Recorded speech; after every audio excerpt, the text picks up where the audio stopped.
Perjalanan membawamu bertemu denganku, ku bertemu kamu. Sepertimu yang ku cari, konon aku juga seperti yang kau cari. Ku kira kita asam dan garam, dan kita bertemu di belanga. Kisah yang ternyata tak seindah itu.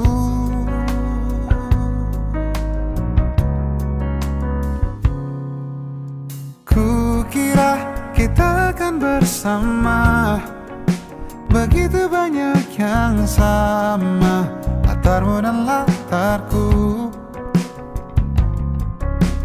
Ku kira takkan ada kendala, kukira ini kan mudah, kau aku jadi kita. Kasih sayangmu membekas, redam kini sudah pijar istimewa. Entah apa maksud dunia tentang ujung cerita kita tak bersama. Semoga rindu ini menghilang, konon katanya waktu sembuhkan. Akan adakah lagi yang sepertimu? Kukira kita akan bersama, begitu banyak yang sama, latarmu dan latarku.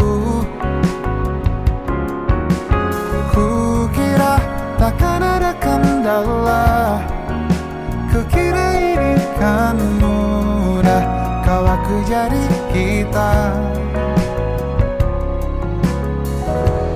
Kau melanjutkan perjalananmu,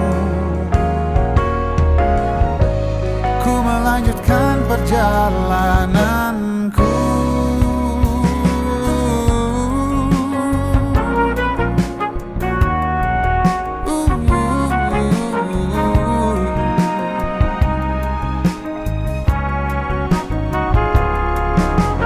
Kukira kita akan bersama, begitu banyak yang sama, latarmu dan latarku.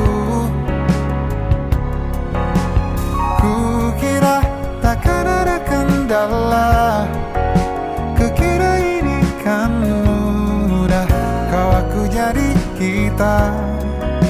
Kukira kita akan bersama.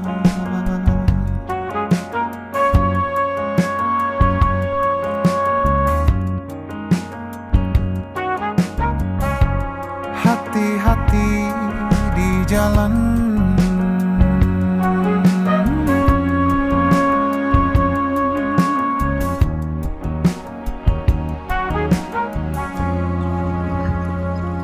Jadi semua pada tahu nggak sih kalau di kebun ini tuh banyak banget pelajaran kimia yang bisa kita ambil. Misalnya seperti reaksi redoks. Reaksi redoks. Apa itu reaksi redoks? Jadi reaksi redoks adalah proses di mana terjadinya transfer elektron di antara zat. Misalnya saat tanaman ini melakukan fotosintesis. Oh iya, itu kan teori. Kenapa kita tidak melihat dalam kehidupan Bunga biasa? jangan mu. Bagaimana cara tanaman mengolah-ngolah semuanya? Nah, saat tanaman menyerap karbon, dioksida dan air, mereka mengubahnya menjadi glukosa dan oksigen. Itu adalah contoh reaksi redoks. Tunggu, jadi tanaman itu mengambil elektron dan air dan memberikan elektron ke karbon dioksida. Pas sekali, air memberikan elektron dan karbon dioksida menerima elektron. Itu yang membuat proses fotosintesis berjalan. Tapi kenapa penting sekali sih reaksi redoks itu? Tanpa reaksi redoks, kita tidak bisa memiliki makanan. Misalnya saat kita memakan sayuran ini, tubuh kita juga melakukan reaksi redoks untuk menghasilkan energi. Saat kita makan sayuran, kita juga berkontribusi pada reaksi redoks ya. Iya, Pecis. Kita adalah bagian dari siklus alam. Semua yang terjadi di kebun ini sangat berkaitan. Jadi semua ini, sayur-sayuran ini adalah hasil dari reaksi kimia yang rumit. Betul, dan jika kita merawat kebun ini dengan baik, reaksi tersebut akan terus berlangsung. Berarti kita juga bisa jadi reaktor yang menjaga keberlangsungan proses ini. Bisa dibilang begitu. Kita harus memastikan tanahnya subur, tanaman terawat, dan airnya cukup. Yuk kita keliling melihat-lihat kebun. Yuk.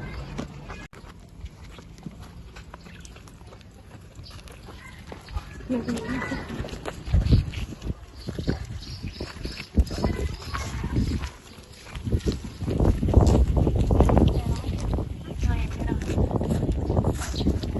sana ya?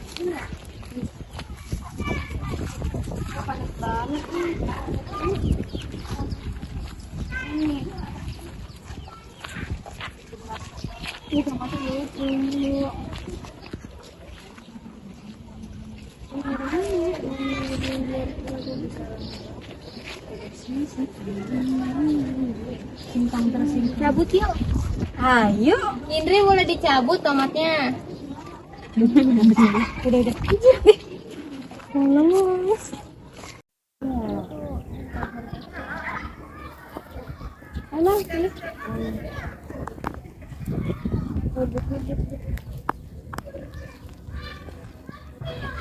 Oke, sekarang gue paham. Jadi belajar kimia itu musibah apa yang gue pikirkan. Apa sih lu Mal? Siapa bilang belajar itu tidak menyenangkan? Apalagi kan sambil belajar dan bermain di kebun. Yuk kita berencana menanam sayuran lebih banyak agar supaya kita lebih paham tentang reaksi redoks. Nah, gue setuju. Siapa tahu kita bisa jadi petani yang cerdas dengan ilmu kimia. Tapi gue sebenarnya masih belum paham sih tentang reaksi redoks. Yalah, sekarang kan zamannya modern, bisa cari-cari referensi di YouTube. Terus gimana dong caranya? Coba buka HP lu.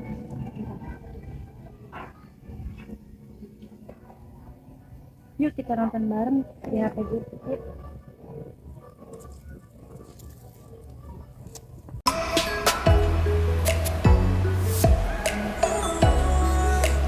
Sebelumnya, yuk kita ketahui dulu apa sih fotosintesis.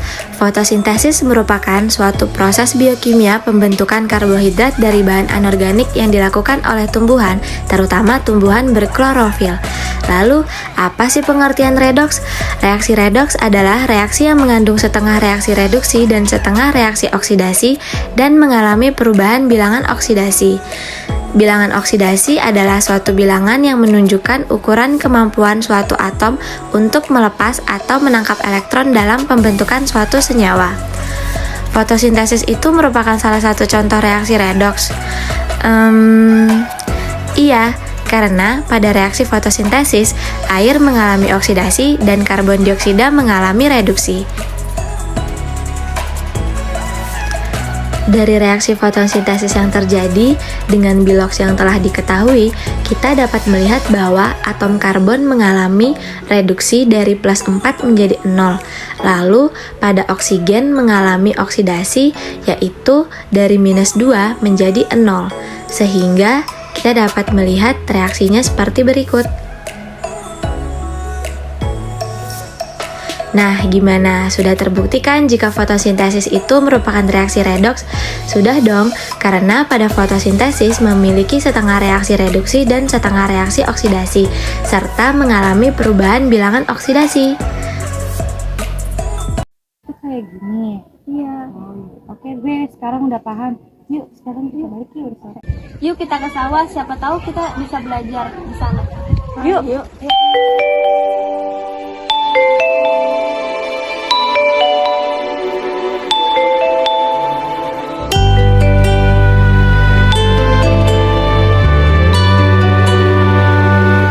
Kemana langkahku pergi, selalu ada bayangmu. Ku yakin makna nurani, kau takkan pernah terganti. Saat lautan kau seberangi, janganlah ragu bersaung. Ku percaya hati kecilku, kau takkan berpaling. Walau ke ujung dunia, Pasti akan ku nanti, meski ketujuh samudra. Pasti ku kan menunggu, karena ku yakin kau hanya untukku.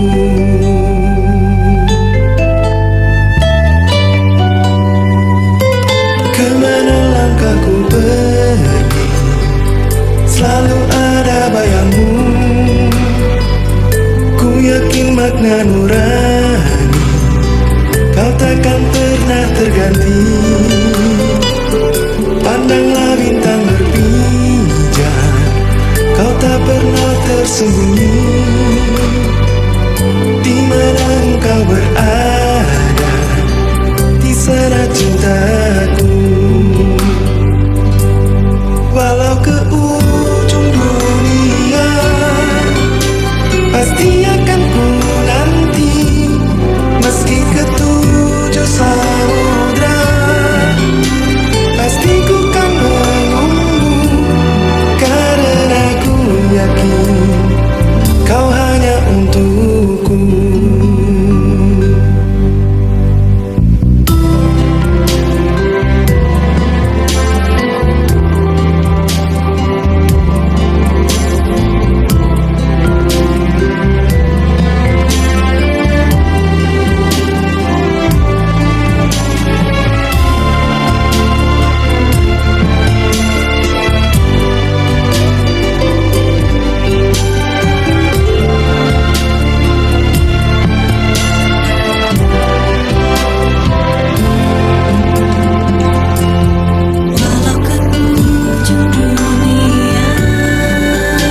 Pasti akan ku nanti, meski ketujuh samudra. Pasti ku kan menunggu, walau ke ujung dunia. Pasti akan ku nanti, meski ketujuh samudra.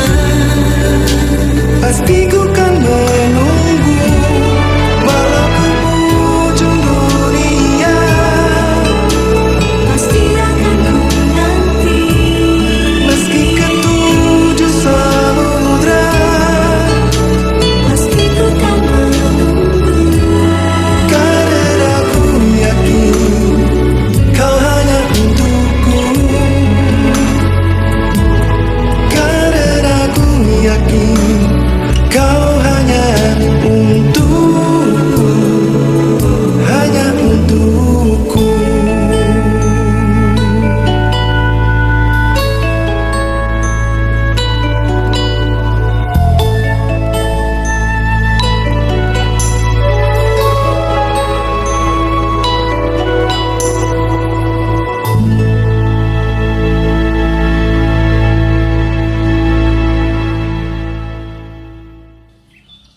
Kalian tahu nggak, sebenarnya banyak ilmu sains yang bisa kita aplikasikan di pertanian, terutama elektrokimia loh. Elektrokimia, kedengarannya rumit. Apa hubungannya sama padi yang kita lihat ini? Gue penasaran bagaimana elektrokimia bisa berpengaruh pada tanaman. Jadi, elektrokimia itu tentang hubungan antara listrik dan reaksi kimia. Di pertanian, kita bisa menggunakan konsep ini untuk memahami bagaimana tanaman menyerap nutrisi dari tanah. Oh, jadi misalnya kalau kita mengalirkan listrik ke tanah bisa bikin tanaman tumbuh lebih baik. Nah, tepat. Misalnya, ada teknologi yang menggunakan arus listrik untuk meningkatkan proses penyerapannya. Tanaman bisa lebih efektif loh menyerap ion seperti nitrogen dan fosfor. Menarik. Jadi, dengan mengatur arus listrik, kita bisa membantu tanaman mendapatkan nutrisi lebih cepat dong. Iya, dan ini bisa mengurangi penggunaan pupuk kimia loh. Lu bayangkan aja, kalau petani bisa menghemat biaya dan meningkatkan hasil panen. Tapi, apa tidak ada resiko? Listrik kan bisa berbahaya. Ya, kalau digunakan dengan benar sih tidak akan bahaya. Selain itu, penelitian terus dilakukan untuk memastikan keamanan teknologi ini. Jadi, jika ada alat yang menggunakan prinsip elektrokimia, petani bisa lebih produktif dan ramah lingkungan.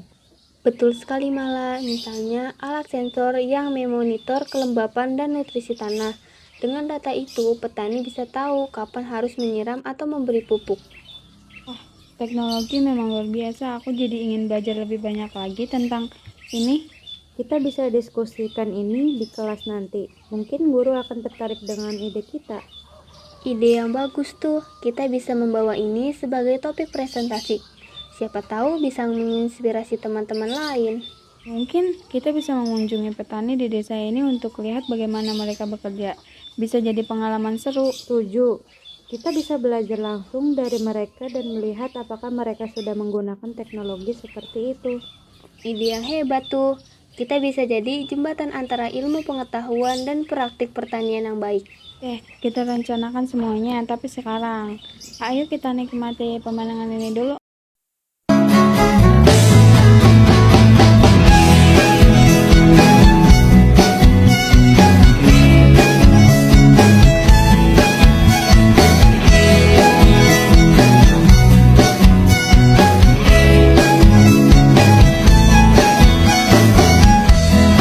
Biarkanlah diri ini untuk mencoba mendekatimu, mendekati indahnya dirimu, dirimu yang hadir di mimpiku.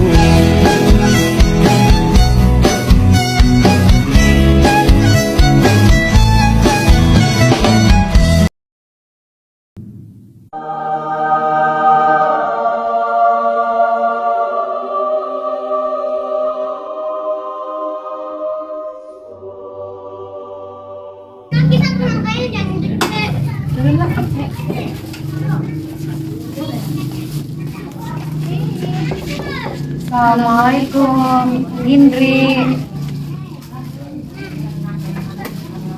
Waalaikumsalam. Malah Nia. Akhirnya kalian datang juga. Iya dong, kami kan khawatir. Ayo masuk yuk. Yuk.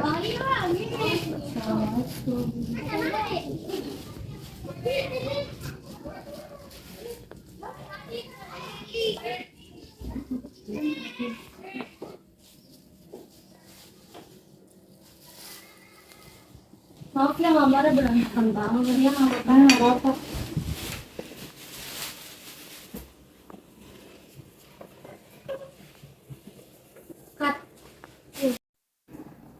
Gimana kabar lo, Dri? Udah enakan? Alhamdulillah sih udah lumayan mendingan. Cuman kadang kepala gue sama perut gue tuh masih kerasa sakit. Tapi lu besok sekolah nggak, Tri? Sekolah lah, bukannya besok pelajaran Bu Chelsea. Katanya sih Bu Chelsea nggak masuk, digantiin Bu Mira. Berarti jam kos dong kita. Lo emang suka Iya. jam kos doang. Udahlah, capek belajar terus. Orang katanya besok lanjut elektrokimia. Elektrokimia? Itu materi baru ya? Iya, katanya sih. Oh iya nih, gue bawa buahan buat lo. Udah apa sama jeruk. Gak usah repot-repot. Gak apa-apa, kita juga kan niatnya mau Iya. Oh, Makasih ya. ya. Gue kupasin ya.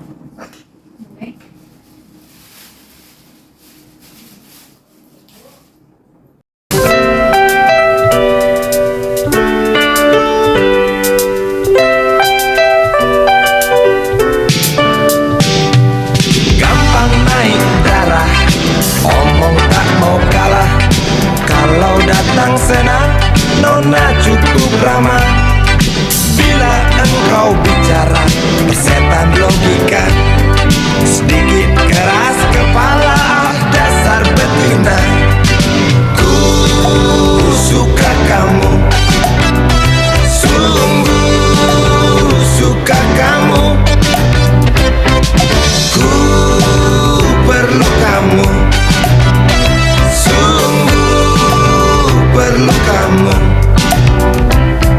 Engkau aku sayang sampai dalam tulang. Banyak orang bilang aku mabuk kebayang. Aku cinta kamu, bukan cinta uangmu. Aku puja selalu setiap ada waktu. Ku suka kamu, sungguh suka kamu. Mal itu apanya? Oh iya, dari tadi gue lupa banget buat lo nih. Makan ya. Tapi kok apel berubah warna jadi kuning gini sih, Mak? Ih, perasaan tadi nggak gini ya? Iya, tadi udah pas. Oh iya, gue lupa. Jadi tuh ketika buah apel dibiarkan di ruangan terbuka, maka enzim yang ada di buah akan bereaksi pada oksigen yang dapat mengakibatkan sel-sel dalamnya menjadi rusak dan oksigen di udara dapat masuk sehingga menyebabkan pigmen warna. Saudara, buah berubah menjadi kecoklatan seperti ini. Tapi ini nanti kalau gue makan jadi beracun nggak? Enggak, jadi apel bakal beracun itu ketika didiamkan lama atau berhari-hari. Terus nutrisinya bakal berkurang, yang ada nanti bakteri yang masuk, baru beracun. Oh, jadi ini termasuk ke dalam reaksi redoks ya? Nah iya itu. Betul. Ya makan nih. Makan nih bareng-bareng. Pedes banget ya?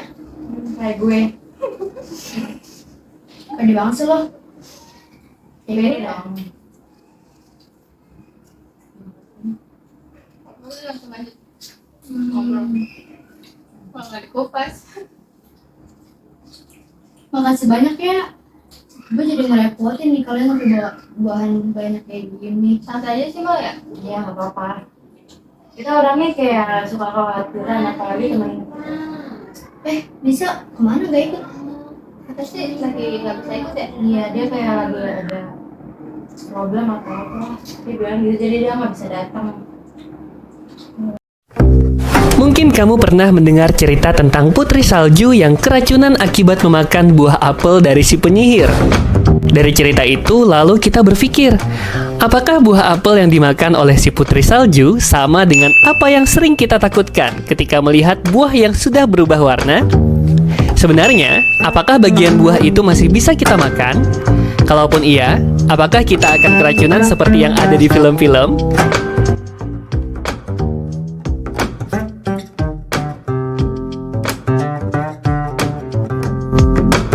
Tahukah kamu bagaimana buah apel yang kita biarkan bisa berubah warna?